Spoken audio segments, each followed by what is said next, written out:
Entonces, al hablar nosotros de presión arterial, viene a ser, ¿no?, como un equilibrio dentro de la capacidad de nervios vasculares y su contenido sanguíneo. Esto implica que la presión arterial viene a ser, ¿no?, la fuerza que ejerce sobre la pared arterial. ¿Qué significa esto? De esta manera.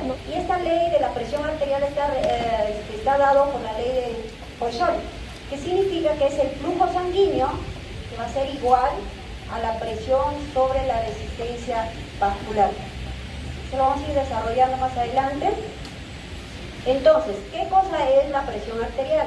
Viene a ser el volumen minuto por la resistencia vascular sistémica, ¿no? Ahí la tienen, que está dado, en cuanto a la presión arterial, está dado que es un promedio de la presión ejercida sobre el movimiento sobre las paredes de los vasos sanguíneos.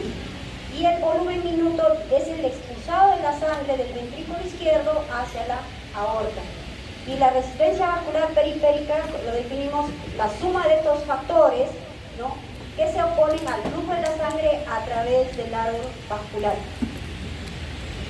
Entonces, dentro del volumen minuto, como sabemos nosotros, tenemos el volumen sanguíneo, que nos está dado en litros, que viene a ser de 5 litros por minuto. Además, la resistencia vascular está dado en 20 mililitros de mercurio por litro minuto. Esos son los valores que nosotros vamos a utilizar. Y la presión arterial, todos lo conocemos, ¿no?, que está dado en mililitros de mercurio. Ahora, en cuanto a su fisiopatología, como vemos en resumen en este caso, el gasto cardíaco por la resistencia vascular periférica.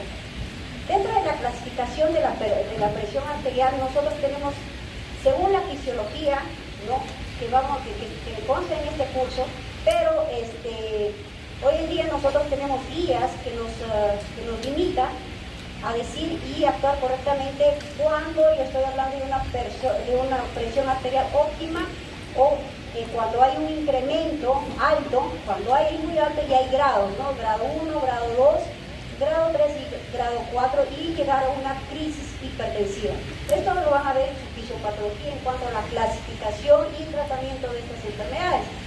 Pero en este capítulo nosotros tenemos que conocer todo lo normal. Entonces, lo normal de una persona, nosotros tenemos que tener, la presión arterial tiene que ser menor de 120 la sistólica y menor de 80 una diastólica. Cuando yo considero una presión arterial en el límite alto, cuando la presión arterial va de 120 a 139 en sistólica, y en cuanto a la diastólica es de 80 a 89. Si ustedes consideran a ese paciente en esto, entonces ya estamos considerando una presión arterial alta, ¿no? Y los estadios de esta presión arterial van a ser cuando yo mido, ¿no?, la presión del paciente, y yo encuentro una presión arterial mayor de 150, mayor de 140, una sistólica y una diastólica mayor de 90, entonces ya lo estoy considerando un estadio tipo 1. Dentro de este estadio va a estar hasta 159 y de diastólica 99 miligramos de mercurio, ¿no? Entonces, en el estadio 2, ¿no?, tenemos la presión sistólica mayor de 160 y una diastólica más de 100. En el estadio 3 es de 180 a 120, y la crisis hipertensiva ya va de 200 a 210 de diastólica. Entonces, esos pacientes obviamente necesitan un examen, obviamente, en unidad ya de shock trauma o de cuidados en la UCI, ¿no?, para que sea monitorizado este paciente. Entonces, nosotros tenemos esta presión arterial, tenemos la presión sistólica, la diastólica, tenemos que tener un flujo que va a medir, ¿no?, estos volúmenes, y una distensibilidad en cuanto a la distensibilidad del vaso sanguíneo. Y por ende, nosotros vamos a sacar todo lo que es la presión de pulso. La presión de pulso viene a ser más que la diferencia entre la presión sistólica y la diastólica. Cuando yo aumento más esta presión, o sea, que tenga un paciente, mayor va a ser la presión de pulso. Lo normal que yo tenga es 40. ¿Eso qué significa? Cuando yo tengo una presión arterial menos de 120 y una diastólica menos de 80, yo hago la diferencia y la presión de pulso me debe de dar eso menor de 50. Se considera en algunas literaturas el punto de corte hasta 50. Entonces quiere decir que si yo encuentro una presión de 180, una sistólica y una diastólica de 100, entonces esa presión de pulso también va a aumentar, va a ser para el paciente obviamente peor pronóstico, ¿no? ¿Sí?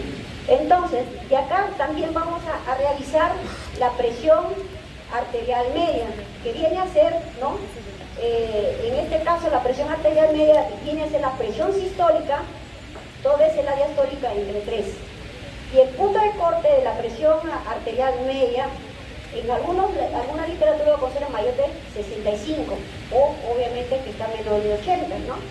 Entonces, dentro de la presión arterial nosotros tenemos sistemas que van a regular cuando yo tenga una presión elevada con un mecanismo compensatorio, ¿no? En este caso vamos a ver primeramente el sistema nervioso, que está dado también por el sistema renina-angiotensina, ¿no?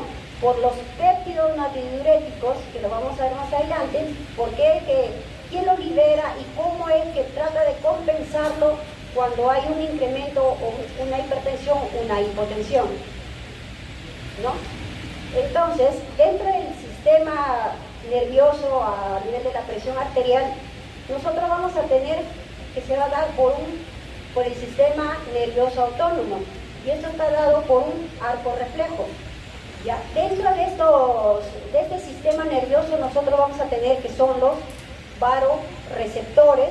En este aspecto lo que va a ocurrir va a captar el estímulo esto, ¿no? Ahorita lo vamos a ver en la parte de riñón. También va a actuar los centros vulvares.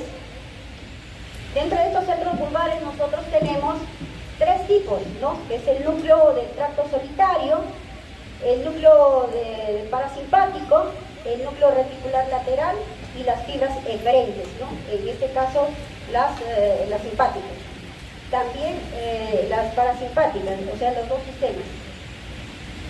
Entonces, ¿cómo nosotros regulamos esta presión arterial? Como bien lo dije, se va a hacer a través de un arco reflejo, a través de los ya mencionados. Entonces, nosotros tenemos acá una vía eferente. Nosotros tenemos la parte del centro control del cordón cardíaco, nosotros tenemos varoreceptores a nivel de la aorta y tenemos los varoreceptores carotídeos. ¿Sí? Y acá van a actuar varios pares craneales, como el nervio vago, ¿no? El glosofaringeo, que también van a estar involucrados en este sistema, ¿no? Ahí tenemos los dos. Entonces, ¿cómo nosotros vemos estos reflejos? Para que ustedes puedan visualizarlo. Entonces, este reflejo va a iniciar con este varoreceptor y lo va a provocar, o sea, cuando hay una elevación de la presión arterial. Entonces, estas señales van a ir, ¿no?, al bulbo y van a ir al fascículo solitario, en el cual envía una señal. ¿Qué señal es lo que envía?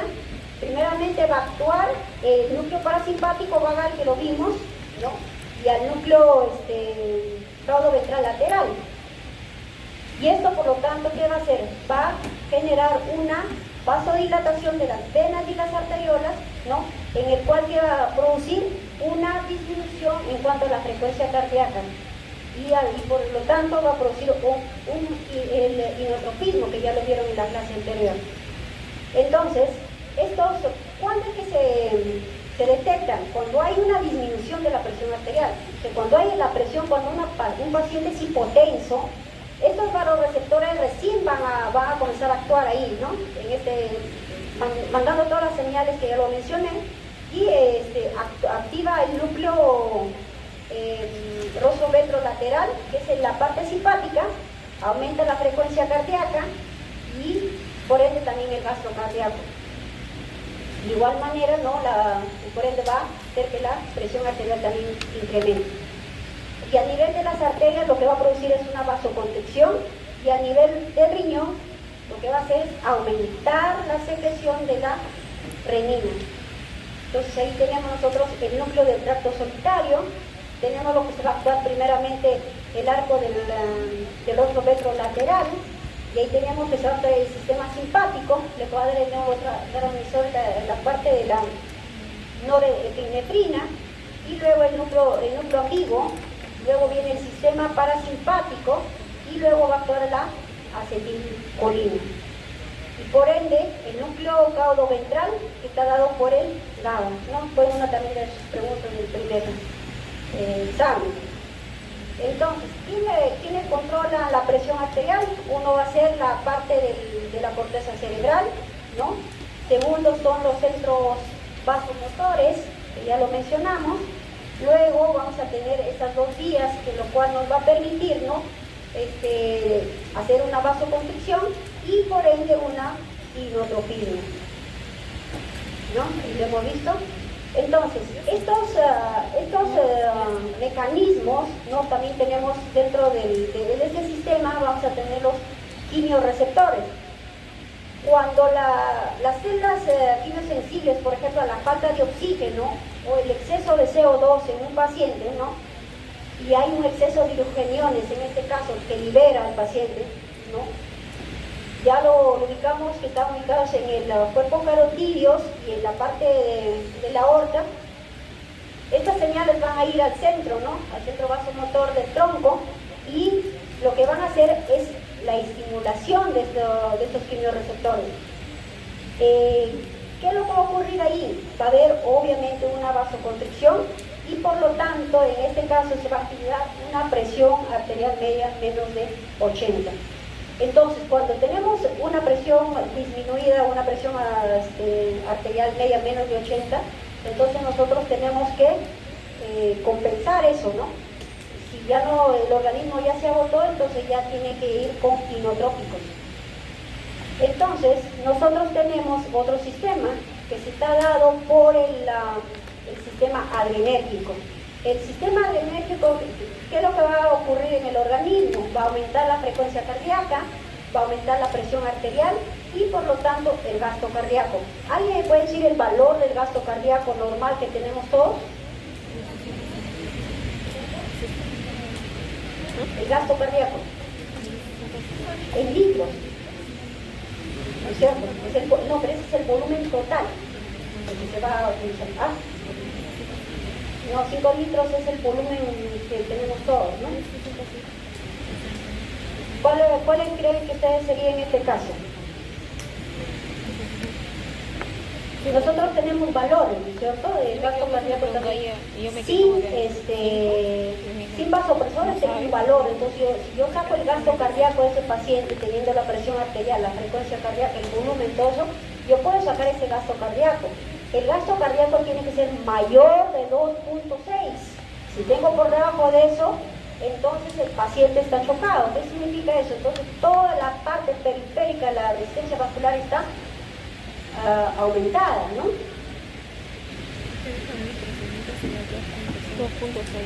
Entonces, dentro de lo que corresponde en cuanto a su fisiología de este control de la presión arterial, el órgano principal que va a estar, uno de los órganos, es también el riñón, ¿no? Que está dado por el glomérulo.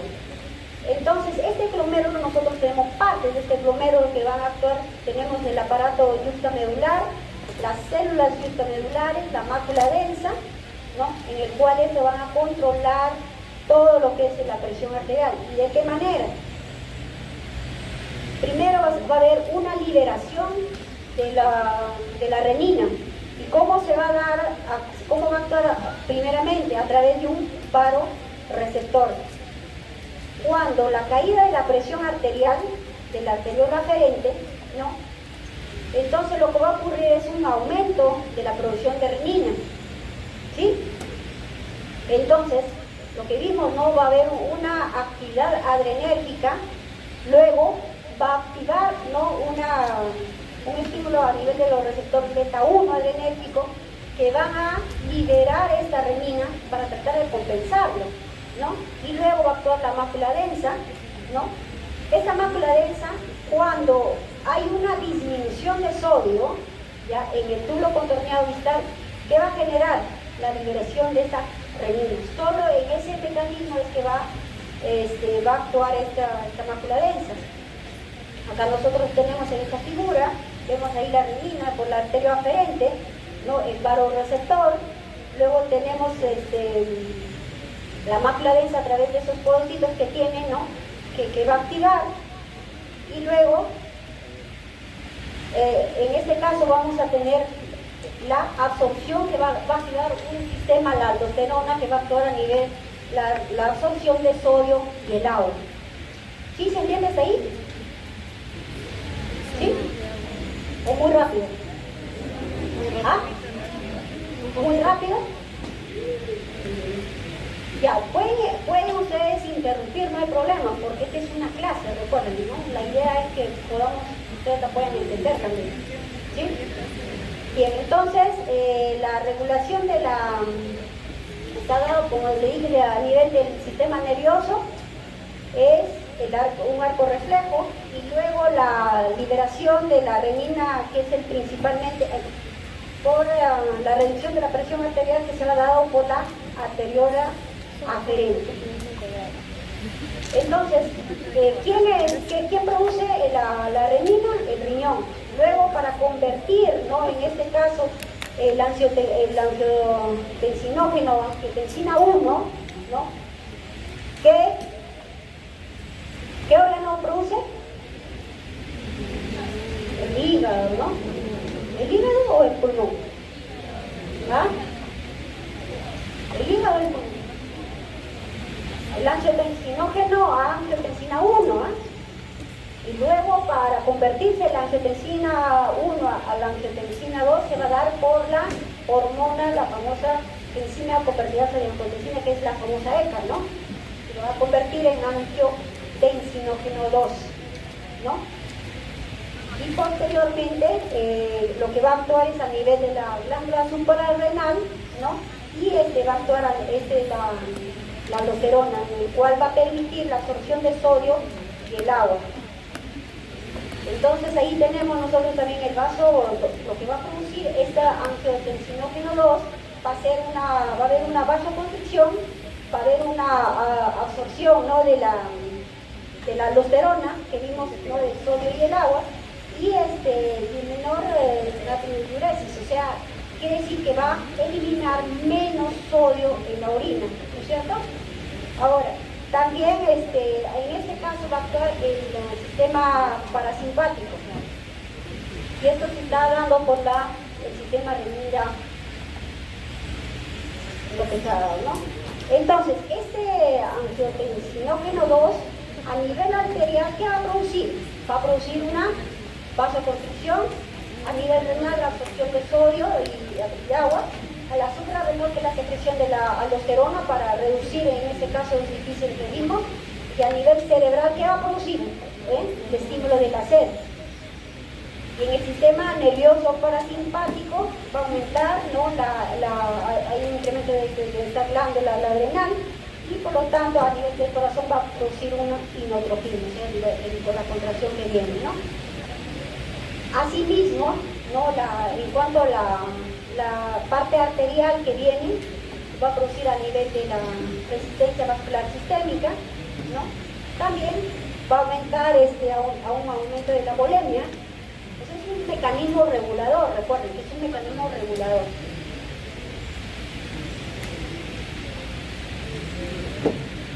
Entonces, vamos a ver nosotros de otro mecanismo que está dado, ¿no? Que es el tercero que vamos a ver, que la enzima convertidora de angiotensina eleva la presión arterial por dos mecanismos, en este caso, que vimos con la angiotensina 1, la angiotensina 2 y la ciudad de la bradykinin.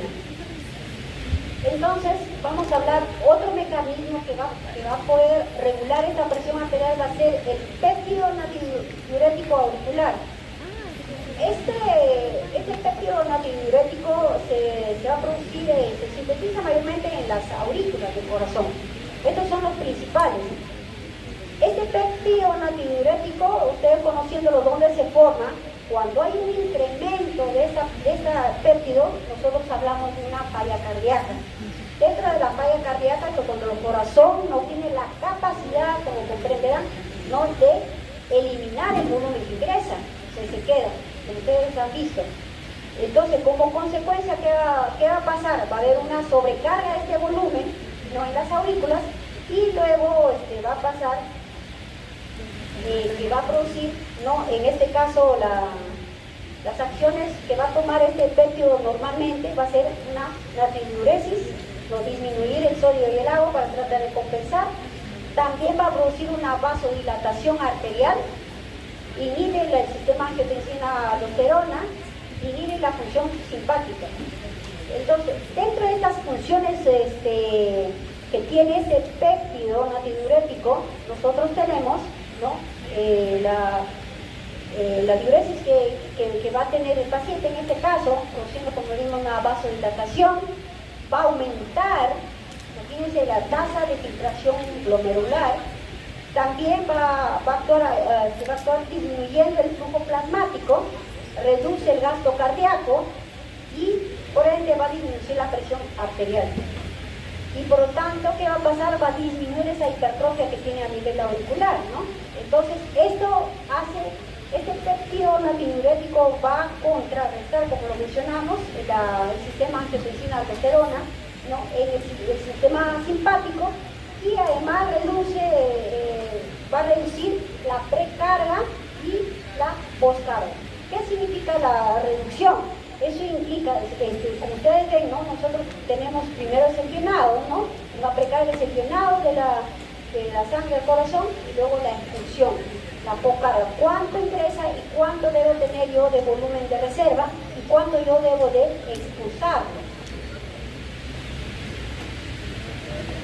Entonces, ya vimos la primera, la segunda que tiene como mecanismo, la tercera también, y vemos una cuarta como mecanismo compensador, que es el péptido natridiurético, ¿no?, que regula la presión arterial. Estos son los 4 mecanismos que va a tener el organismo de tratar de compensar una presión arterial adecuada, hasta que obviamente que no tenga algún tipo de patología, ¿no? Entonces, ¿cómo es el mecanismo de control de la presión arterial?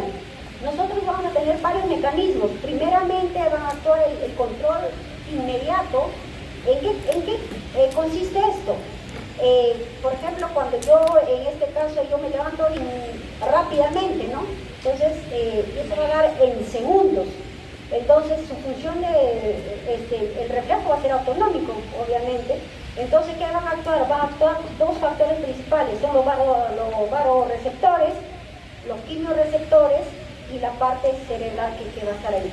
Entonces, estos varoreceptores van a actuar de 5 a 10 segundos, ¿no? Cuando la presión arterial aumenta, o sea, en un momento cuando ustedes tienen un problema, ¿no?, puede ser de crisis que tengan o se asustan, entonces esto va a aumentar inmediatamente. Entonces, para tratar de compensar, porque si yo no soy hipertensa y mi presión arterial aumenta, entonces mi organismo tiene que tratar de compensar inmediatamente. Para eso yo tengo el control de estos varoreceptores. Entonces va a actuar mi sistema simpático. Obviamente, si algo me asusta, ocurre un temblor, por ejemplo, ¿no?, entonces ustedes se asustan, su presión y su frecuencia cardíaca en este momento van a aumentar. Pero como ustedes no son hipertensos, entonces puede ocurrir que tengan ustedes mareos en ese momento o desmayarse, o pueden tener hasta taquicardia, ¿no? Entonces, de esa manera se van a activar los dos sistemas, tanto el simpático y el parasimpático. El parasimpático como que un poco más de tiempo, ¿no?, pero también está en segundos. Entonces, ¿cuándo se activa esto? Cuando la presión, en algunos pacientes puede producir una disminución de presión arterial, ¿no?, y su presión arterial media obviamente va a disminuir también. Entonces, en respuesta a nivel cerebral, se va a producir, ¿qué se va a producir en ese momento? Una disminución de oxígeno, aumento del CO2, porque ustedes están hiperventilando, están asustados, ¿no? ¿Y qué va a producir en este caso? Una acidosis láctica, que nos vamos a ver más adelante en estos términos, ¿no? Que al actuar en el centro vasomotor que vimos, ¿no? Va a producir un aumento de esa contractilidad, el movimiento de la expulsión del corazón, ¿no? Va a producir una vasoconstricción y por lo tanto la presión arterial media en 10 segundos puede llegar a 250. Imagínense lo rápido que en este caso cuando incrementa la presión arterial, ¿no? Entonces, dentro de estos mecanismos, ¿no? Que se van a dar, lo que mencionamos, va a haber un aumento de la frecuencia cardíaca, aumento de la contractibilidad, o sea, su corazón va a comenzar a expulsar más, se va a tener más movimiento, ¿no? Con una fracción de eyección mayor, más del 60%, ¿no? Y y esto ocurre, como digo, en una fase de estrés. Esto va a ocurrir de inmediato, por eso que son mecanismos rápidos e inmediatos de controlar en este momento lo que está ocurriendo sobre su organismo. Entonces, también tenemos un control intermedio. ¿Quiénes van a participar ahí? Más o menos nosotros vemos un tiempo de 5 a 30 minutos más o menos. Van a actuar el sistema a nivel renal, ¿no?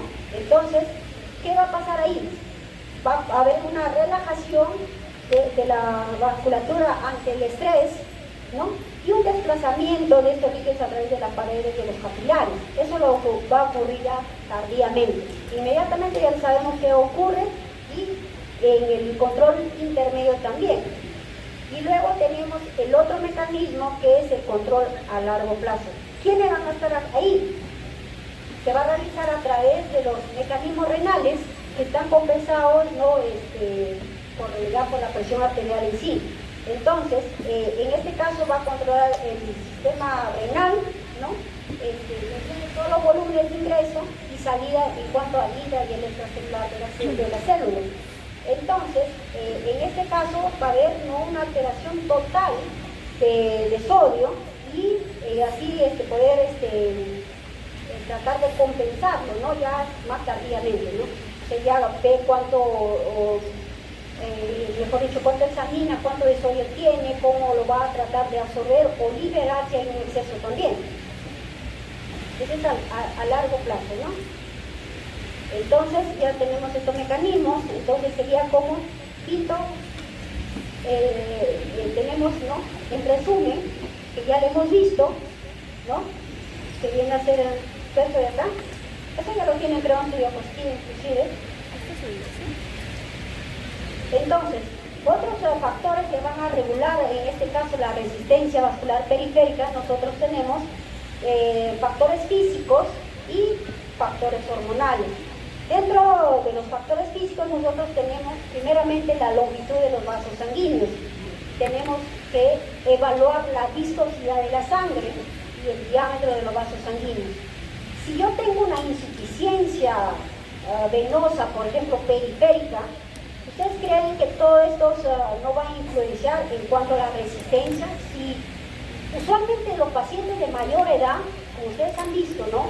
Que el tiempo que estos pacientes, de acuerdo a la carga laboral que tienen, que todo el tiempo trabajan, por ejemplo, parados, entonces las venas, los vasos sanguíneos periféricos, estos se dilatan cada vez más.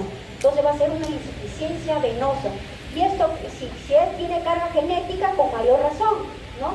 Entonces lo que va a ocurrir ahí es que su diámetro de esos vasos van a estar dilatados, viscosidad de la sangre también. Ahora, ¿qué ocurre ahí? Otra cosa más importante. Si reconocemos toda la dieta de esos pacientes durante su vida, también van a acumular la aterosclerosis, ¿no? Que viene a ser el acúmulo, ¿no? De esas grasas insaturadas, ¿no? Lo cual va a conllevar, ¿no? A obstruir o disminuir el flujo del vaso sanguíneo, y por lo tanto va a haber una deficiencia en cuanto a la oxigenación que va a llevar a nivel cerebral, a nivel cardíaco y a nivel de la oxigenación de todos sus órganos. Entonces, cuando ustedes aborden un paciente, ¿no? Con estas insuficiencias, lo que tienen que hacer es evaluarlo bien y hacer un ecodoppler, se llama, es un examen que lo van a ver después, ¿no? para ver la viscosidad de esa sangre, con qué flujo ingresa, como lo hemos visto, cuánto de flujo tiene que ingresar, 20 milímetros de mercurio, ¿no es cierto? Tiene que tener, son medidas que se ha dado, que ustedes ya lo conocen. Entonces, si tiene elevado eso, entonces ya saben lo que está ocurriendo ahí, ¿no? Entonces, por lo tanto, también puede ocurrir, ¿no? Puede ocurrir trombos, o puede ese vaso sanguíneo romperse. Al romperse ese vaso sanguíneo, obviamente, el paciente, ¿qué va a pasar? Una hipovolemia. Entonces, si hace una hipovolemia, ¿cómo lo compensa?